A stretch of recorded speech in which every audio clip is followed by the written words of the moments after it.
ប្រាសាទបាតជុំកសាងនៅឆ្នាំ960នៃគ្រិស្តសករាជដោយរាជព្រះបាទរាជចន្ទ្រវរ្ម័ន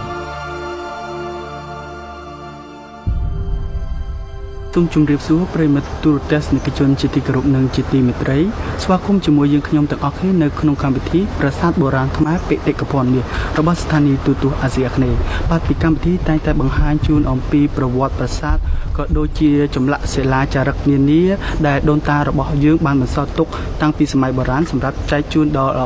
ទូទស្សនិកជនតាមដានទស្សនាក៏ដូចជាមិត្តយុវវ័យទាំងអស់ធ្វើការតាមដានទស្សនាផងដែរបាទចាជាការពិតនៅក្នុងសប្តាហ៍នេះកម្មវិធីប្រាសាទបុរាណខ្មែរបេតិកភណ្ឌមាសបានធ្វើដំណើរមកដល់ប្រាសាទថ្មីមួយទៀតហើយនៅក្រុងសៀមរាបរបស់យើងគឺប្រាសាទបាតជុំដែលយើងឃើញថាប្រាសាទបាតជុំគឺជាប្រាសាទមួយមិនមានទំហំធំក៏ពិតមែនប៉ុន្តែអ្វីដែលសំខាន់គឺប្រវត្តិនិងអាថ៌កំបាំងដែលមាននៅក្នុងប្រាសាទបាតជុំគឺពិតជាអស្ចារ្យមែនទែនដោយដែលលោកតាលោកយាយគាត់និទានតគ្នាប៉ុន្តែនៅក្នុងថ្ងៃនេះក្រុមការងារទាំងមូលគឺមានភពសំណាងបានមកដល់ប្រាសាទបាតជុំដែលផ្ទាល់តែម្ដងដើម្បីដកស្រង់នៅប្រវត្តិនិងរឿងនិទានជាច្រើនចែកជូនដល់ទូរទស្សនិកជន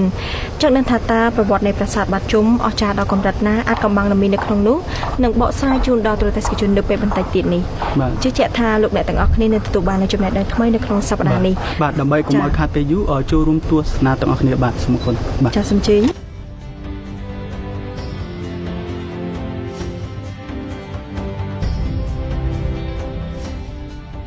ទូរទស្សនិកជនជាទីគោរពនៅសប្តាហ៍នេះក្រុមការងារនៃកម្មវិធីប្រាសាទបុរាណខ្មែរបានមកដល់ប្រាសាទមួយទៀតហើយនោះគឺប្រាសាទបាតជុំទូរទស្សនិកជនធ្លាប់តែបានដឹងដែរឬទេថាតើប្រាសាទបាតជុំនេះស្ថិតនៅទីណាទៅ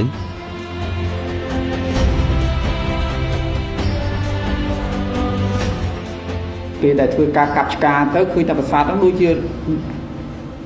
កប់នៅក្នុងកពតព្រៃមួយចឹងបាទហើយអត់មានភូមិអ្នកស្រុកអីទេព្រៃសុទ្ធសាធដោយប្រាសាទកវ៉ាន់ដែរបើបច្ចុប្បន្នវាឃើញមានផ្ទះជួសជុលអីច្រើនក៏ចំនួនបារាំងគាត់មកហ្នឹងមិនខុសពីស្ថានភាពសាស្ត្រផ្សេងៗទៀតទេ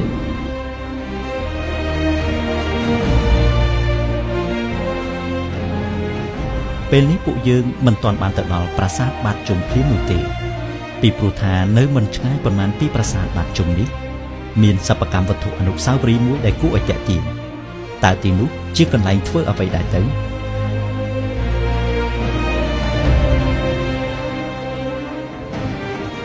ទស្សនិកជនជាទីគោរពនេះគឺជាវែកឆានិងដូចជាវែកដួសបាយនិងវែកឆាចាឃើញថាវែកឆានិងវែកដួសបាយដែលធ្វើអំពីដើមត្នោតមានអារម្មណ៍ថាស្អាតមែនតើស្អាតជាងវែកដែកព្រោះថាពេលដែលយើងធ្វើម្ហូបនិងចម្អិនម្ហូបនៅពេលដែលយើងដួសទៅវាមានសោភ័ណភាពចាហើយនេះគឺជាប្រអប់ដាក់សាប៊ូបាទចានដាក់សាប៊ូដែលចាននេះគឺជារៀបបេះដូងស្អាតមែនតើ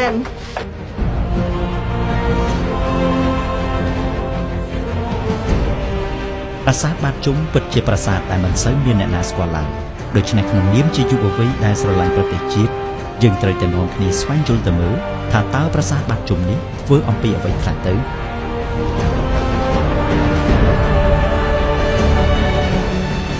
ប្រាសាទបាតជុំគឺជាប្រាសាទឥដ្ឋមែនធ្វើសម្ភារៈអំពីឥដ្ឋផ្តែរទ្វារសសរពេជ្រមេទ្វារអីហ្នឹងធ្វើអំពីថ្មផុកប៉ុន្តែខឿនអំពីថ្មបាយក្រៀមអញ្ចឹងប្រាសាទបាតជុំគឺជាប្រាសាទឥដ្ឋមានប្រាង្គ3តួប្រាង្គ3សង់បែរមុខទៅទិសខាងកើតនៅលើខឿនតែមួយធ្វើអំពីថ្មបាយក្រៀម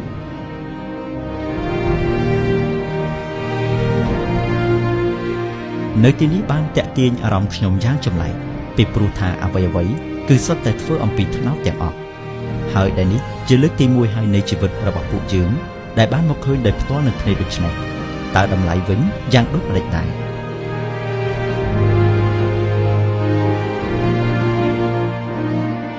ឃើញថាដូចជាតម្លៃមិនថ្លៃទេហើយបើសិនជាលោកអ្នកទាំងអស់គ្នាចង់មកជាវដោយផ្ទាល់គឺអាចមកបានគឺចិត្តនឹងប្រាសាទបាតជុំចាព្រោះថាយើងធ្វើដំណើរទៅកាន់ប្រាសាទបាតជុំគឺនៅខាងឆ្វេងដៃគឺមានសិប្បកម្មបែបជាលក្ខណៈគ្រួសារមួយដែលគាត់លក់នៅផលិតផលខ្មែររបស់យើងតែធ្វើឡើងអំពីដើមត្នោតនិងស្លឹកត្នោតបាទ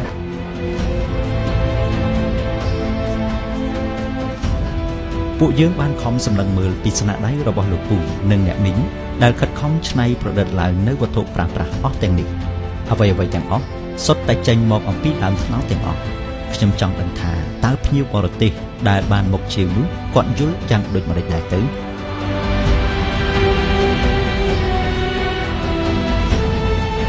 តែអ្នកមានយល់ឃើញយ៉ាងម៉េចដែរចំពោះភ្ញៀវទេសចរជាតិនិងភ្ញៀវអន្តរជាតិនៅពេលដែលគាត់បានជាវនៅផលិតផលខ្មែររបស់យើងយកទៅ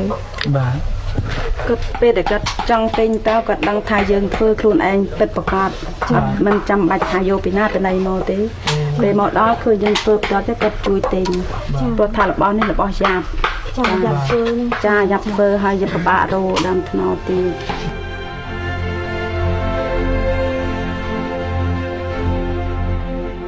បុព្វការីជនយើងបានបន្សល់នូវកេរដំណែលយ៉ាងច្រើនដល់កូនចៅជំនាន់ក្រោយដូច្នេះក្នុងនាមជាកូនខ្មែរដែលកើតមកលើទឹកដីនេះយើងគួរតែធ្វើអ្វីដើម្បីតបស្នងសងគុណដល់ទឹកដីដែលបានផ្ដល់កំណើតឲ្យអ្នកនេះតើមិត្តនឹងទីថាប្រាសាទបាតជុំក៏សាងឡើងក្នុងរាជស្ដេចអង្គណាដែរទៅ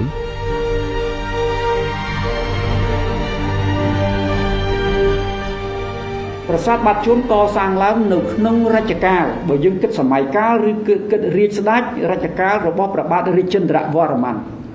ដែលព្រះអង្គសោយរាជ្យពីឆ្នាំ944ដល់968នេះគឺសកលហើយ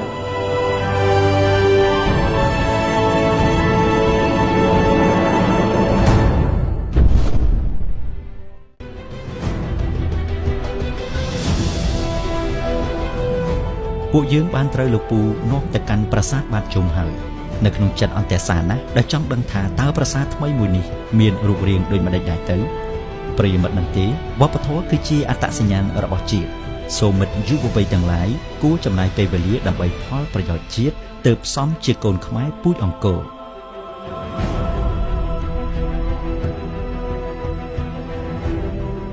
ចាឥឡូវនេះគឺយើងខ្ញុំទាំងអស់គ្នាកំពុងតែធ្វើដំណើរចំពីមុខនឹងប្រាសាទបាត់ជុំហើយយើងឃើញថាអត្ថន័យនៃឈ្មោះប្រាសាទបាត់ជុំពិតជាគួរឲ្យចង់ដឹងមែនទែនហើយអ្វីដែលយើងខ្ញុំកំពុងតែចាប់អារម្មណ៍ពីមួយជំហានទៅមួយជំហានដូចជាបរិស្ថានមាននៅជុំវិញដូចដែលខ្ញុំបានជំរាបជូនជារឿយៗអញ្ចឹងគឺគ្រប់ទីកន្លែងទាំងអស់នៅក្រុងសៀមរាបមិនមានទីកន្លែងណាមួយដែលมันស្អាតទេចាគឺស្អាតទាំងអស់តែម្ដងដូចជាបរិស្ថាននៅជុំវិញមានពណ៌មានការភ្ញីមានសម្លេងសត្វយំក៏ដូចជាបរិស្ថានជុំវិញដ៏ល្អថែមទៀតមានការថែរក្សាយ៉ាងខ្ជាប់ខ្ជួនបាទចាម្យ៉ាងវិញទៀតនៅតាមខាងផ្លូវនៃច្រកចូលប្រាសាទគឺមានសិប្បកម្មតូចមួយរបស់អ្នកមីងគាត់ធ្វើសិប្បកម្មអំពីដើមត្នោតស្លឹកត្នោតហើយនឹងត្រឡោកផងដែរចា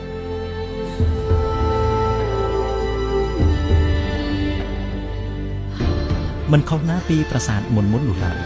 ការសិក្សាស្វែងយល់ពីប្រាសាទនីមួយៗពិតជាមិនងាយស្រួលដូចដងទឹកពីពាងធំដាក់ពាងតូចនោះឡើយតែដើម្បីជាការតបស្នងសងគុណដូនតាខ្ញុំខិតខំសម្លឹងមើលនិងចង់ដឹងថាតើប្រាសាទនេះពិតជាសាងសង់ដោយព្រះបាទរាជេន្ទ្រវរ្ម័នមែនឬទេ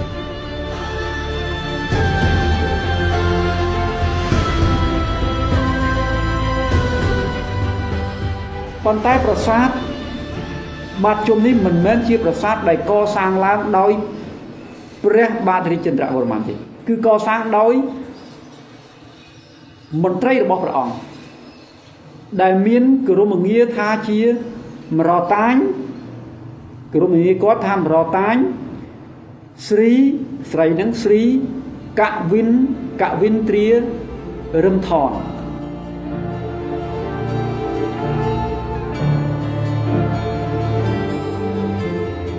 ខ្ញុំដឹងខ្លួនឯងថាកាន់តែស្វែងយល់កាន់តែដឹងថាខ្លួននៅខ្វះ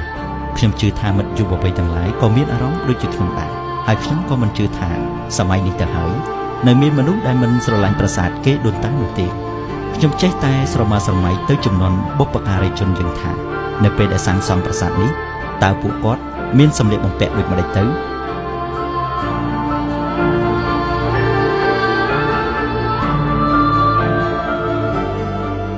ខ្ញុំចាប់អារម្មណ៍ត្រង់ថាចំពោះបុព្វបុរសខ្មែរកាលពីសម័យដើមនៅពេលដែលគាត់កសាងឡើងនៅប្រាសាទមួយដូចជាប្រាសាទបាត់ជុំអញ្ចឹងថាតើគាត់នៅពេលដែលគាត់កសាងហ្នឹងគាត់ស្លៀកពាក់របៀបម៉េចទៅព្រោះថានៅពេលបច្ចុប្បន្ននេះបើគិតទៅអ្នកដែលគាត់ជួសជុលនឹងកសាងនៅអគារមួយគាត់ស្លៀកពាក់យ៉ាងចិត្តឬក៏ស្លៀកពាក់បែបជាលក្ខណៈសម័យឥឡូវប៉ុន្តែចំពោះសម័យបុរាណវិញថាគាត់ពាក់លក្ខណៈបែបជាក្បិនឬក៏ជាអ្វីដែរលោកពូបាទយើងផុសតាំងចម្លៀកបំពាក់ពីសម័យបុរាណហ្នឹងក៏យើងមិនបានដឹងដែរណា យើងបានដឹងច្បាស់លាស់ដែរគាត់ថាយើងឃើញតាមចម្លាក់នៅតាមប្រាសាទមួយចំនួនដែលយើងឃើញគឺភាគច្រើនណាគេឆ្លៀកចងក្បិនណាចងក្បិនមានជាសម្ពុតមានអីចឹងពុតហើយនឹងមានប្រដាប់ប្រដាប្រើប្រាស់ឲ្យដូចជាអតេះឬអីចឹងណា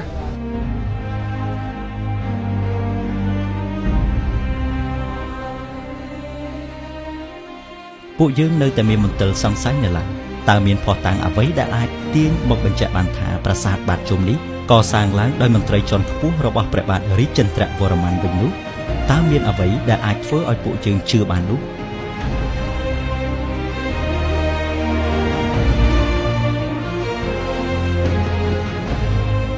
ប៉ុន្តែយើងដឹងថាហេតុអីបានដឹងថាមន្ត្រីជាន់ខ្ពស់ជាអ្នកកសាងប្រាសាទហ្នឹងយើងដឹងឆ្នាំនៃ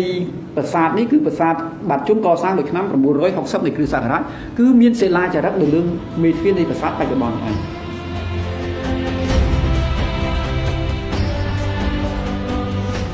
ពេលនេះកាន់តែធ្វើឲ្យខ្ញុំយល់ច្បាស់ហើយពីពាក្យថាអ្វីទៅជាអត្តសញ្ញាណរបស់ជាតិក្រោយពីបានសិក្សាពីប្រវត្តិនៃប្រាសាទបាតជុំមកទឹកចិត្តស្រឡាញ់ជាតិបានកើនឡើងជាលំដាប់ខ្ញុំធ្លាប់តែឃើញបងប្អូនភាគតិចគាត់ស្លៀកពាក់ខ្ញុំចង់ដឹងថាតើបុព្វការីជនរបស់ខ្ញុំស្លៀកពាក់ដូចនេះដែរឬទេ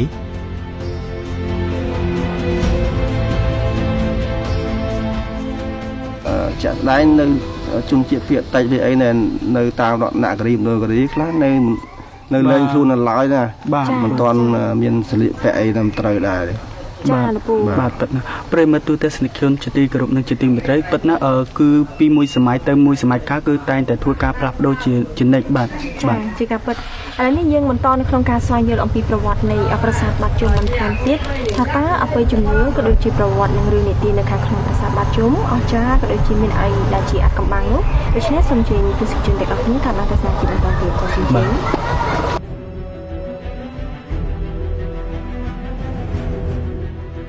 នៅពេលដែលកាន់តែចូលទៅដល់ជំរឿននៃប្រាសាទបាតជុំចម្ងល់កាន់តែមានច្រើនឡើងពីព្រោះថានៅសម័យនោះប្រាសាទដូនតាយើងសាងសង់ឡើងគឺឧទ្ទិសទៅដល់ព្រហ្មញ្ញសាសនាតើហេតុអ្វីបានជាប្រាសាទបាតជុំឧទ្ទិសដល់ព្រះពុទ្ធសាសនាទៅវិញ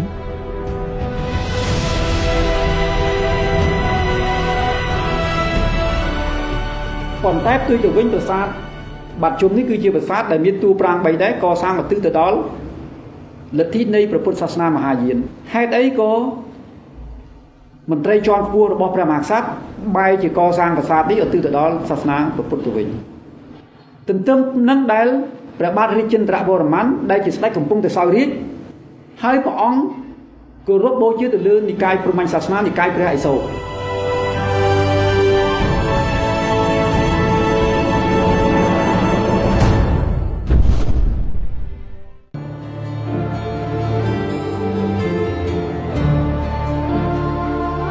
ប្រិយមិត្តទូរទស្សនិកជនជាទីគោរពប្រិយមិត្តដឹងទេតើមានអ្វីដែលសំខាន់នៅប្រាសាទបាតជុំនេះពួកយើងបានដេញដោលសួរលោកពូយ៉ាងច្រើនទៅលើចំណុចនេះមិត្តយុវវ័យទាំងឡាយតើសិលាចារឹកនៅប្រាសាទនេះបានចាស់អំពីអ្វីខ្លះទៅ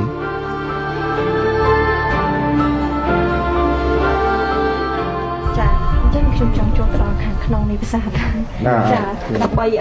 ស្វែងយល់បន្ថែមទៀតព្រោះថាចង់ឃើញមែនតើអំពីសាលាចារឹកថាតើសាលាចារឹកនៅប្រាសាទបាតជុំគេនិយាយអំពីប្រវត្តិសាច់រឿងនៃប្រាសាទបាតជុំឬក៏និយាយអំពីអ្វីដែលជាបរិស្ថានជុំវិញនេះ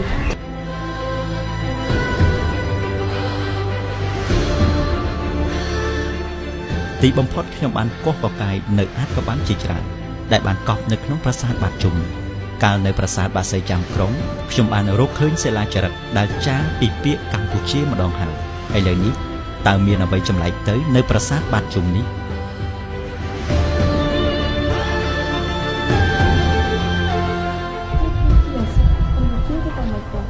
បាទកម្ពុជាគុំបាទកម្ពុជាកម្ពុជាបាទអញ្ចឹងចំពោះប្រាសាទបាតជុំមានអក្សរកម្ពុជាដូចជានៅក្នុងប្រាសាទព្រះអិនចាស់សិនទៅគឺប្រាសាទបាសីចាំក្រុងបាទមានកើតនឹងចំនួនគ្នាហ្នឹងណាចាបាទ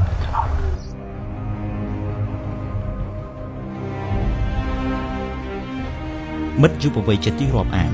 ប្រាសាទបាតជុំនេះបានធ្វើឲ្យខ្ញុំបានដឹងពីប្រវត្តិរបស់ដូនតាយើងយ៉ាងច្រើនតើមិត្តដឹងទេព្រះបាទរាជចន្ទ្រវរ្ម័ន ដែលបានអនុញ្ញាតឲ្យសង់ប្រាសាទបាតជុំនេះហើយឧទ្ទិសដល់ព្រះពុទ្ធសាសនាមហាយានទៅទៀតនោះតើពេលនោះសាសនារបស់រដ្ឋជាសាសនាអ្វីទៅ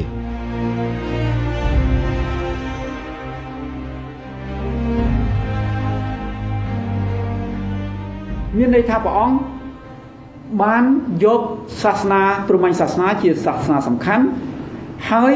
គោរពទៅលើនិកាយព្រះឥសូរគឺមានភស្តុតាងគឺប្រាសាទប្រែរូបជាភស្តុតាងស្រាប់គឺជាប្រាសាទរាជគឺជាប្រាសាទរាជរបស់ព្រះបាទរាជចន្ទ្រវរ្ម័ន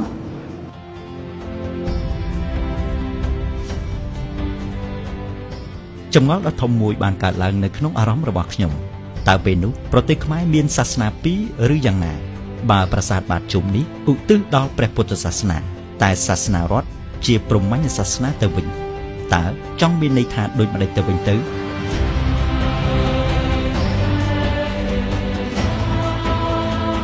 អញ្ចឹងមានន័យថា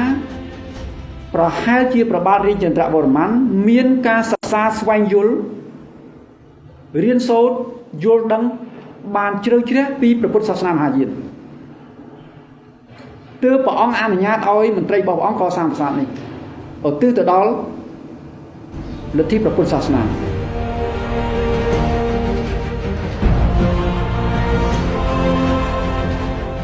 នៅសប្តាហ៍នេះយើងចាត់ទុកថាជាសប្តាហ៍ដ៏ពិសេសមួយដែលលោកពូបាននាំពួកយើងមកកាន់ប្រាសាទបាតជុំនេះពួកយើងក៏ចង់ជម្រាបទៅដល់មិត្តយុវវ័យទាំងឡាយដែរថាសិលាចារឹកពិសេសដែលបានចារអំពីពាក្យថាកម្ពុជានោះក៏បានរកឃើញដែរនៅប្រាសាទបាតជុំនេះ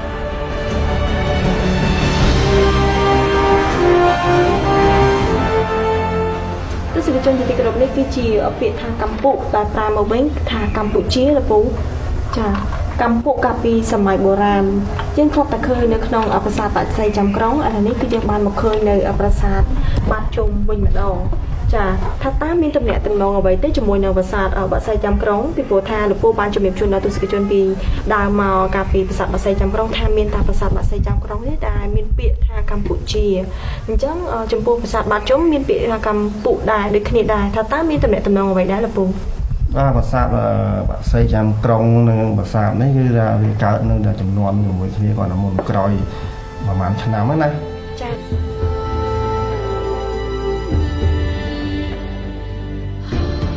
សម្រាប់ខ្ញុំអ្វីដែលចាក់ដល់បេះដូងរបស់ខ្ញុំនោះគឺសិលាចារឹកនេះឯងប្រិយមិត្តជាទីរាប់អានមិត្តអន្ទេគឺមានតែការចារនៅលើថ្មប៉ុណ្ណោះទេដែលមាននៅសេសសល់មកដល់សពថ្ងៃនេះបើគ្មានការចារនៅលើថ្មអស់ទាំងនេះទេយើងក៏គ្មានព័ត៌មានអ្វីពីបុព្វការីជនយើងឡើយតើការចារជាសិលាចារឹកនេះក្នុងគោលបំណងអ្វីដែរទៅ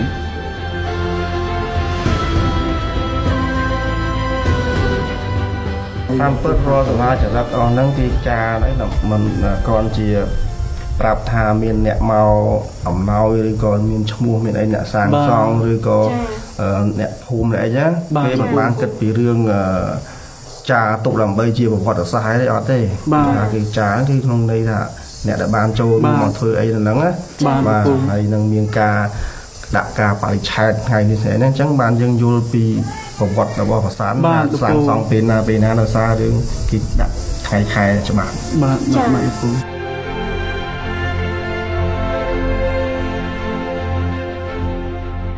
មិត្តយុវវ័យជាទីរាប់អានខ្ញុំយល់អំពីទឹកចិត្តរបស់មិត្តណាស់ថាមិត្តក៏មានទឹកចិត្តស្រឡាញ់ប្រាសាទដូនតាយើងដូចជាខ្ញុំដែរហើយខ្ញុំសង្ឃឹមផងដែរថាយុវជនជំនាន់នេះពិតជារៀបចំខ្លួនទៅមុខជាទំពាំងដ៏ល្អដែលនឹងក្លាយទៅជាឫស្សីដ៏រឹងមាំមួយសម្រាប់សង្គមជាតិតើប្រាសាទបាតជុំនេះគេតម្កល់អ្វីដែរទៅ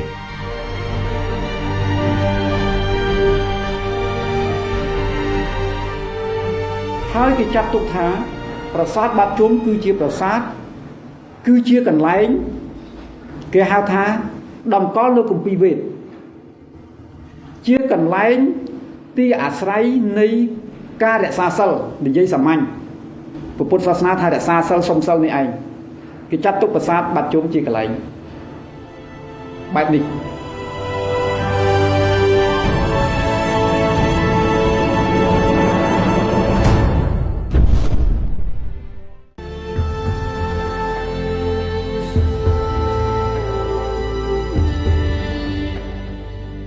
លោកពូបានណែនាំប្រាប់ពួកយើងអំពីមូលហេតុដែលនាំឲ្យមានការរបែកធ្លាក់នៃចម្លាក់របស់ប្រាសាទ ដែលនេះគួរតែខ្មែរទាំងអស់គ្នាធ្វើការស្វែងយល់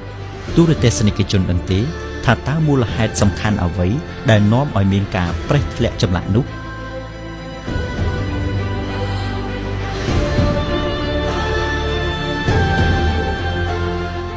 តាមតែខ្ញុំដឹងគឺថាជាតិអំបិលហ្នឹងភាគច្រើនចេញពីនៅដៃយើងដែលយកទៅអាវបាទចាដូច្នេះហើយកម្មវិធីរបស់យើងគឺតែមានសារខ្លីៗស្ដាប់ស្នាទៅកាន់ទស្សនិកជនទាំងអស់គ្នាជានិច្ចរាល់ទង្វើដែលខុសឆ្គងចំពោះប្រាសាទដូចជាដៃគឺយើងមិនអាចយកទៅកាន់ឬក៏អង្អែលនៃវត្ថុបុរាណដូចជាសិលាចារឹកនិងការក្បោះបែករចនានៃប្រាសាទរបស់យើងមួយនោះទេហើយចំពោះការចង្អុលនៅរបស់ដែលវត្ថុណាដែលរឹងដូចជាឆាតឬក៏របស់ណាមួយដែលរឹងក៏យើងមិនអាចចង្អុលបានដែរចា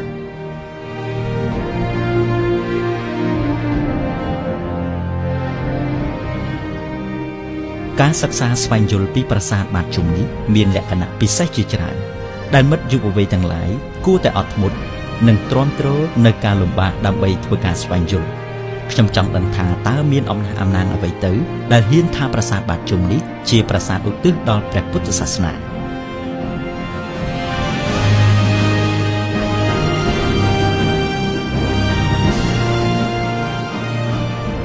ដោយសារនៅក្នុងប្រាសាទទាំង3ហ្នឹងប្រាង្គទាំង3ហ្នឹង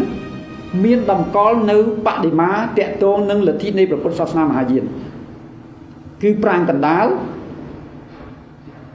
មានតម្កល់នៅបដិមាព្រះគេហៅថាព្រះលោកេស្វរៈយើងថាព្រះពុទ្ធរូបទៅចោះងាយស្រួលស្ដាប់ពីព្រោះពុទ្ធសាសនាកាលណានិយាយព្រះពុទ្ធសាសនាគឺព្រះពុទ្ធបដិមា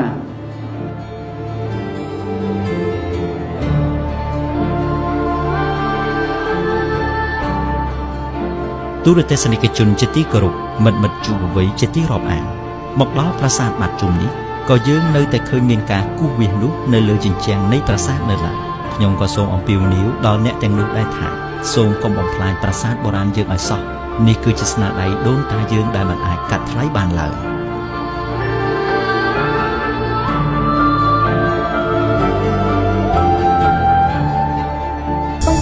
ចំពោះនេះខ្ញុំចាប់អារម្មណ៍ទៀតហើយចំពោះការគូវាចាគូវានៃសាលាចរិតនៃប្រាសាទបាតជុំយើងឃើញហើយនៅខាងនេះគឺជាអក្សរបាទចាជាភាសាអង់គ្លេសមិនថាជាអ្នកណាទេមិនថាជាខ្មែរដូចគ្នាឬក៏ប្រទេសទេប៉ុន្តែចំពោះកម្មវិធីរបស់យើងគឺតែងតែបង្ហាញក៏ដូចជាមានសារផ្ដាច់ការទៅដល់ទស្សនិកជនជានិច្ចថា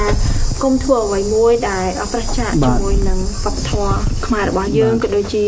ធ្វើអ្វីដែលល្អចំពោះប្រាសាទវិញចា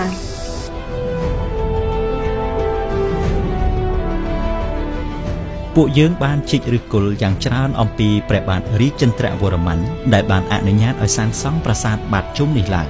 ថាតើព្រះអង្គជាស្ដេចយ៉ាងដូចម្តេចដែរទៅនៅក្នុងការគ្រប់គ្រងប្រទេសជាតិ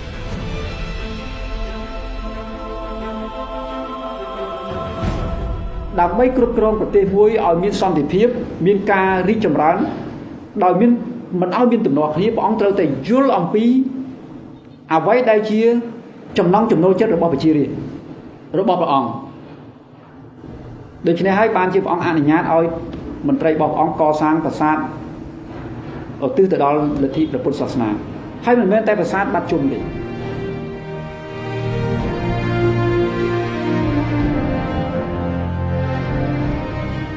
ក្នុងនាមជាកូនចៅចំនួនក្រោយខ្ញុំមានមោទនភាពណាស់ដោយបានមកដល់ទឹកដីដូនតាខ្ញុំក៏មានបំណងឲ្យមិត្តយុវវ័យទាំងឡាយដែលបានមកដល់ទីនេះដូចខ្ញុំដែរពីព្រោះថាប្រាសាទបុរាណគឺជារបស់ខ្មែរទាំងអស់គ្នាបើយើងបានស្គាល់ហើយយើងនឹងស្រឡាញ់ហើយបើយើងស្រឡាញ់ហើយយើងនឹងហ៊ានការពារជាក់ជាមិនខាន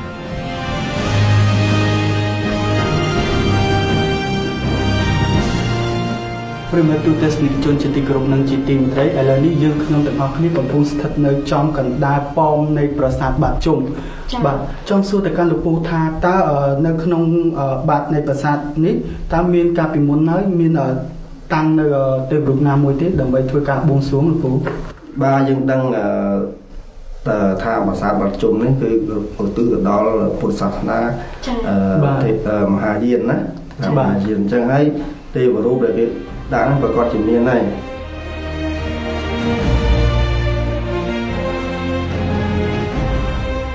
ប្រិយមិត្តជាទីរាប់អាន តើមិត្តមានចំណងដូចជាខ្ញុំទេថាតើហេតុអ្វីបានជាព្រះមហាក្សត្រសាងសង់ប្រាសាទមានឧទ្ទិសដល់ពុទ្ធសាសនាផងនិងឧទ្ទិសដល់ព្រហ្មញ្ញសាសនាផងតើរឿងនេះវាសំខាន់ឬទេ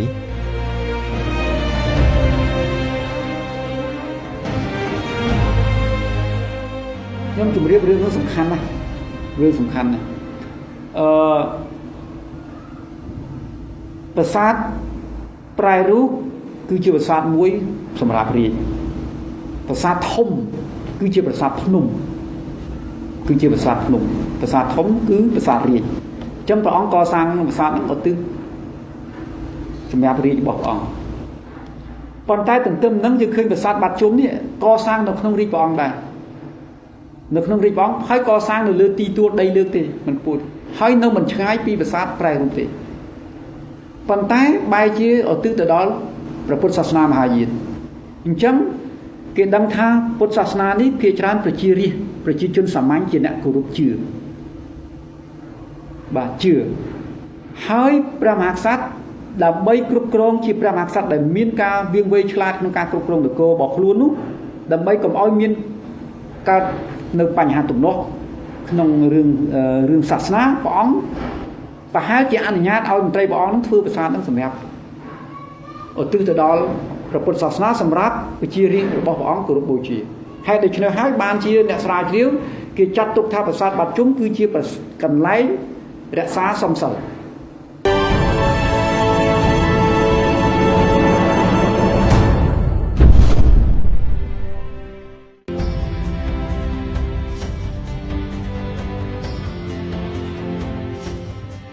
ខ្ញុំនៅតែមិនទាន់អស់ចិត្តអំពីអំណះអំណាងដែលបានប្រាប់ថាប្រាសាទបាតជុំនេះជាប្រាសាទដែលសង់ឡើងដើម្បីឧទ្ទិសដល់ព្រះពុទ្ធសាសនានៅពេលដែលសាសនាជាតិជាព្រហ្មញ្ញសាសនានោះតើអ្នកស្រាវជ្រាវបានរកឃើញអ្វីខ្លះទេ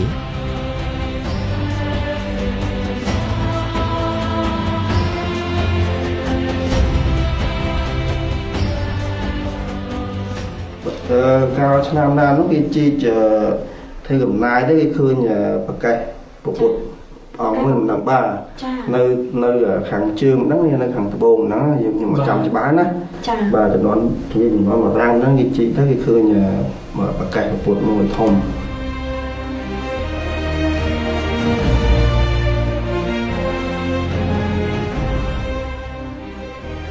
សម្រាប់ខ្ញុំស្ថាបនិកនៃប្រាសាទបាតជុំនេះពិតជាក្សត្រមួយអង្គដែលប្រកបទៅដោយភាពវៃឆ្លាតយ៉ាងខ្លាំងពីព្រោះថានេះគឺពិតជាមិនធម្មតាឡើយដែលក្នុងពេលតែមួយមានសាសនាដល់ទៅពីរដូចនេះតើអ្នកស្រាវជ្រាវយល់ដូចម្តេចដែរទេ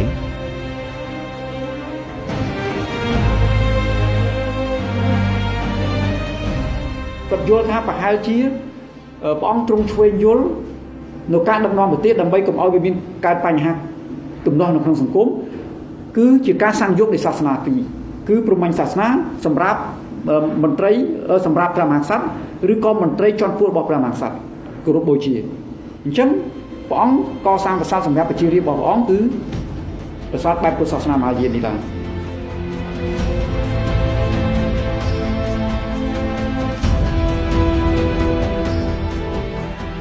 ពួកយើងបានចូលមកដល់សំណួរមួយទៀតដែលតាក់ទងទៅនឹងសំណង់ស្ថាបត្យកម្មវិញម្ដងសំណួរសួរថាដើម្បីឲ្យសំណង់មួយដែលនៅសល់រាប់សតវត្សរ៍ដូចនេះតើវិស្វករខ្មែរចំនួននោះត្រូវធ្វើដោយម្តេចខ្លះទៅ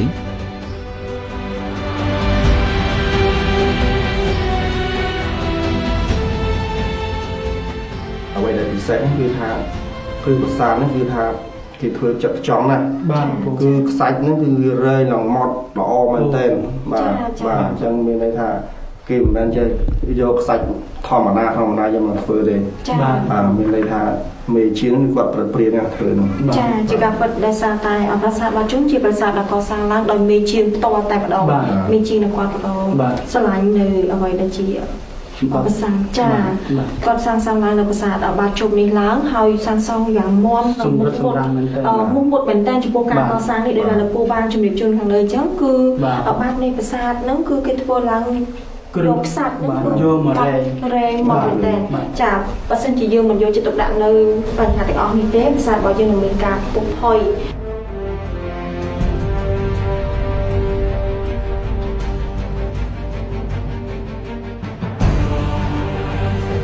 មិត្តយុវវ័យជាទីរាប់អានប្រាសាទបាតជុំនេះជាមេរៀនដល់កូនខ្មែរចំនួនក្រោយច្រើនណាស់បើសិនជាអ្នកដឹកនាំក្នុងសម័យនោះមិនប្រកបដោយទេពកោសល្យទេនោះភាពវឹកវរនិងចំនួនសាសនានឹងកើតមានឡើងក្នុងផ្ទៃប្រទេសមិនខានតើអ្នកស្រាវជ្រាវវិភាគឃើញដូចម្តេចដែរ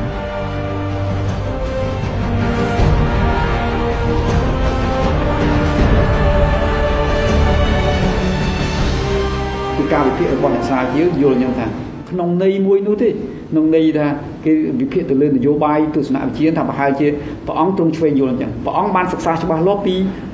នៃលទ្ធិពុទ្ធសាសនាហើយនឹងទំនោរនៃប្រជារាស្ត្ររបស់ព្រះអង្គអញ្ចឹងវាត្រូវមានប្រសាទសម្រាប់ឧទ្ទិសដល់ពុទ្ធសាសនាសម្រាប់មនុស្សថ្នាក់ក្រោមហើយនឹងប្រសាទឧទ្ទិសទៅដល់លទ្ធិនៃព្រហ្មញ្ញសាសនាសម្រាប់ថ្នាក់ខ្ពស់គឺមានព្រះមហាក្សត្រនេះជាដើមបាទ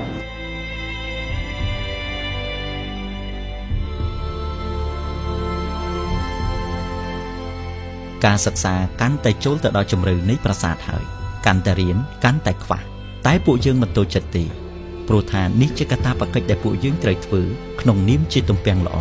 ដើម្បីឲ្យคล้ายទៅជាឫស្សីល្អ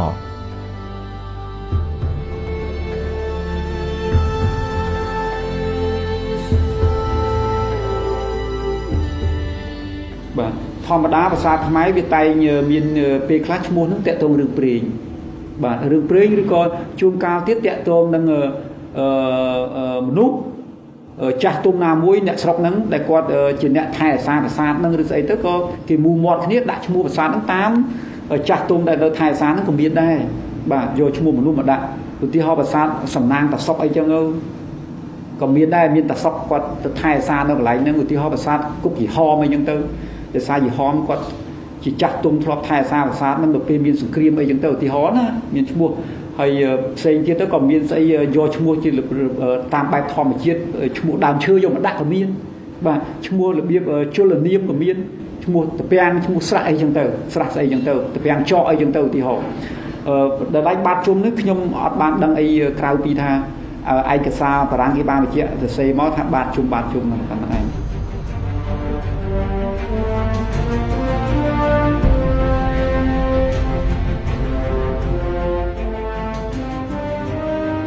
ទស្សនិកជនជាទីគោរពនិងជាទីមេត្រីយ៉ាងណាដែរលោកអ្នកទាំងអស់គ្នាបន្ទាប់ពីបានស្វែងយល់អំពីប្រវត្តិនៃប្រាសាទបាតជុំដូចជាមិត្តយុវវ័យដែលជាតំពាំងស្ទងឫស្សីចំនួនក្រោយក៏គាត់ទទួលបាននូវចំណេះដឹងជាច្រើននៅក្នុងសប្តាហ៍នេះដែលកម្មវិធីរបស់យើងបានធ្វើដំណើរមកដល់ប្រាសាទបាតជុំហើយមិនត្រឹមតែទទួលបាននូវចំណេះដឹងអំពីប្រវត្តិនៃប្រាសាទបាតជុំប៉ុណ្ណោះទេយើងក៏អាចស្វែងយល់បន្ថែមទៀតអំពីបរិស្ថានដែលមាននៅជុំវិញដោយដែលយើងបានធ្វើដំណើរមកយើងបានចូលមកកាន់សិប្បកម្មមួយដែលជាសិប្បកម្មបែបជាលក្ខណៈគ្រួសារគាត់ធ្វើឡើងអំពីដើមត្នោតដើមត្នោតស្លឹកត្នោតនិងត្រឡោកចាដោយសារតែគាត់មានគំនិតច្នៃប្រឌិតរិះរកនៅរបស់របរដែលជារបស់ធម្មជាតិរបស់យើងដើម្បីលើកស្ទួយចាជាការងារក្រៅមកការងារបាទបាទពិតណាស់គឺពីមួយប្រាសាទទៅមួយប្រាសាទឃើញថាភាពខុសគ្នាក៏ដូចជារចនាបថគឺមានលក្ខណៈខុសគ្នាប៉ុន្តែអបិយជំនឿក៏មានការជឿខុសគ្នាដែរបាទគឺដូចកន្លែងខ្លះគឺមានការជឿនៅជំនឿបន់ដើម្បីសុំនៅទឹកភ្លៀងកន្លែងខ្លះគាត់សុំនៅសេចក្តីសុខកន្លែងខ្លះទៀតក៏សុំនៅលៀបសក្ការៈបូជាផងដែរបាទចាជាការពិតហើយចំពោះប្រាសាទបាតជុំជាប្រាសាទមួយដែល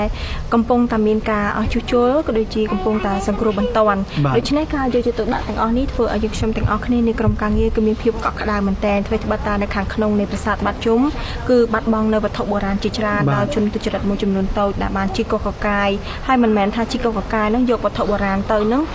គឺមានកំហុសឆ្គងតែមួយមុខទេថែមទាំងធ្វើឲ្យប្រាសាទរបស់យើងគឺមានការបាក់បែកដោយដែលលោកអ្នកបានឃើញហើយគឺសសរពេជ្រដែល